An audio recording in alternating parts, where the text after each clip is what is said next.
नमस्कार. नीतिस्पंदन या चॅनलमध्ये आपले सहर्ष स्वागत आहे. आज आपण या व्हिडिओमध्ये पाहणार आहोत की उन्हाळा आला की आपल्या सगळ्यांच्या जिभेवरती रेंगाळणारी एक सुंदर, अप्रतिम, स्वादिष्ट अशी चव म्हणजेच आमरसाची, आंब्याच्या रसाची चव. पण कधी कधी आमरस खाल्ल्यावर पोट जड होणे किंवा त्यापासून उष्णतेचा त्रास होणे अशा प्रकारच्या समस्या निर्माण होतात. मग असा आमरस काय कामाचा? म्हणूनच आजच्या या व्हिडिओमध्ये मी तुम्हाला सांगणार आहे हॉटेलमध्ये मिळण्यासारखा मऊ आणि चविष्ट आमरस आपण आपल्याही घरी सुंदर रीतीने बनवू शकतो. तर चला बघूया सिक्रेट टिप्स आणि तो शरीराला बाधू नये यासाठी काही आयुर्वेदिक पद्धती. चला तर मग सुरू करूया. आंब्याचे दिवस. वैशाख महिना आला की आंब्याचे दिवस येतात. परंतु आंब्यापासून रस काढण्यासाठी आंबा निवडण्याची योग्य पद्धत आपल्याला माहीत आहे का हो? नाही ना? तर चला बघूया. फक्त पिवळा आंबा म्हणजे चांगला आंबा असे नव्हे हो. तर आंबा विकत घेताना तो नुसता पिवळा आहे म्हणून घेऊ नका. आंब्याचा देठ जिथे असतो तिथे वास घेऊन पहा. जर छान, सुंदर, गोड असा सुगंध येत असेल तरच तो आंबा नैसर्गिकरित्या पिकवलेला असतो. आंब्याची साल ही पातळ असायला हवी. रासायनिक पद्धतीने पिकवलेल्या आंब्याला वास नसतो आणि तो चवीला देखील आंबट किंवा बेचव लागतो. तसेच त्याची साल ही जाडसर असते व थोडीशी हिरवट असते. तयारी आणि पहिली महत्वाची टीप म्हणजे पाहूया काय आहे बरे. आंबे बाजारातून आणल्यावर ते सरळ थेट वापरू नका. किमान 1 ते 2 तास ते थंड पाण्यात भिजवून ठेवा.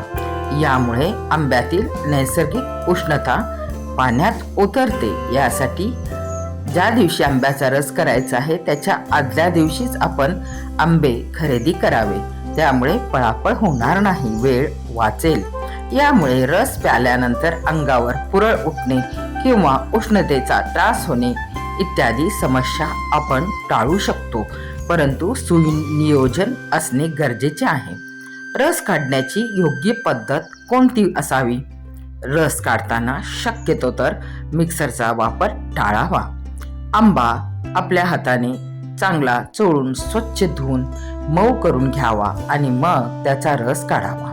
हाताने काढलेल्या रसाची चव अप्रतिम मिक्सरच्या रसापेक्षा कितीतरी पटीने चांगली लागते.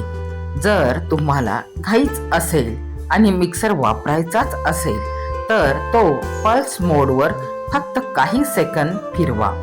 खूप जास्त फिरवू नका. त्यामुळे रसाची नैसर्गिक चव ही बदलत असते. त्याची जी नैसर्गिक चव असते ती बदलत असते. म्हणूनच आपण रंगाचा नैसर्गिकपणा, गडदपणा, जर तुम्हाला आमरसाचा रंग बाहेर मिळणाऱ्या रसासारखा गडद केशरी हवा असेल तर त्यात घरी आंब्याचा रस बनवताना अर्धा वाटी हापूस आणि उरलेले पायरी आंबे वापरा. पायरी आंब्यामुळे रसाला उत्तम चव आणि हापूसमुळे सुंदर रंग येतो. दोन्हीचे मिश्रण सर्वोत्तम होते. बघा किती सुंदर संगम आहे हा. सुगरणीचा सल्ला किती सुंदर आपल्या पूर्वजांनी दिलेला आहे. चव वाढवण्यासाठी आता काय करावे? रंग तर सुंदर आला, परंतु त्याची चव कशी असायला हवी? रसात नेहमी थोडीशी इलायची पूड आणि चिमूटभर मीठ टाका. यामुळे गोडवा संतुलित होतो. पण आरोग्यासाठी एक मॅजिक इन्ग्रेडियंट म्हणजे सुंठ पावडर. सुंठामुळे आंबा पचायला अतिशय हलका आणि सोपा होतो. आणि हो, आमरस खाताना त्यात 1 चमचा शुद्ध तूप टाकायला विसरू नका.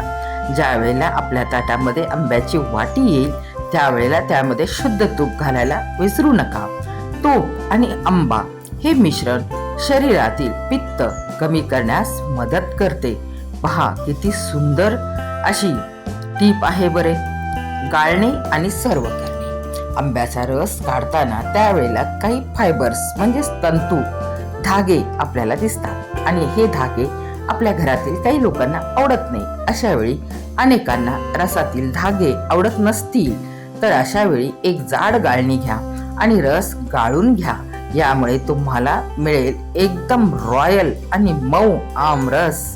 हा रस फ्रीजमध्ये ठेवून थोडेसे थंड करून आपण घेऊ शकता. पण लक्षात ठेवा, फ्रीजमध्ये खूप दिवस साठवलेला आंब्याचा शिळा रस खाऊ नका.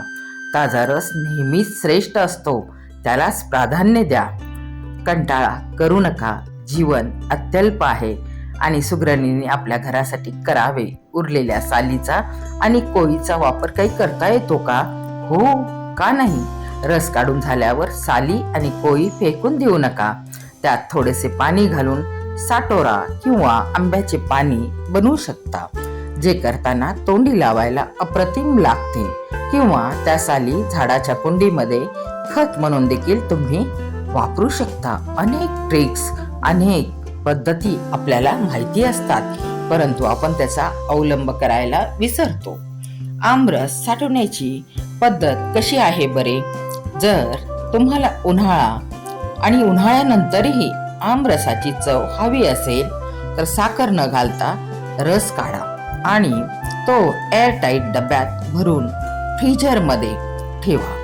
हा रस 6 महिने ते 1 वर्षापर्यंत चांगला टिकू शकतो, परंतु फ्रीजर व्यवस्थित जंतुविरहित केलेला असावा.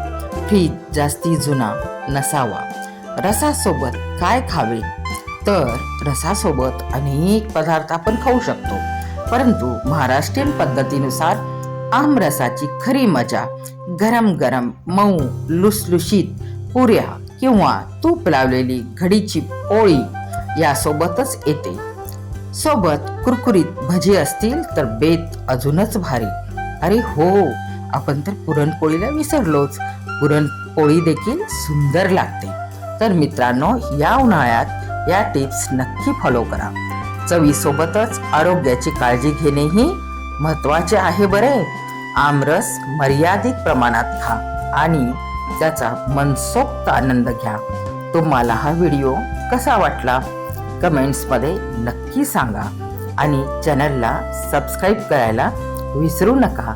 पुन्हा भेटूया अशाच एका नवीन माहितीसह. अन्नपूर्णा देवीचा आशीर्वाद आपल्याला प्राप्त हो. अक्षय तृतीयाच्या शुभेच्छा. धन्यवाद.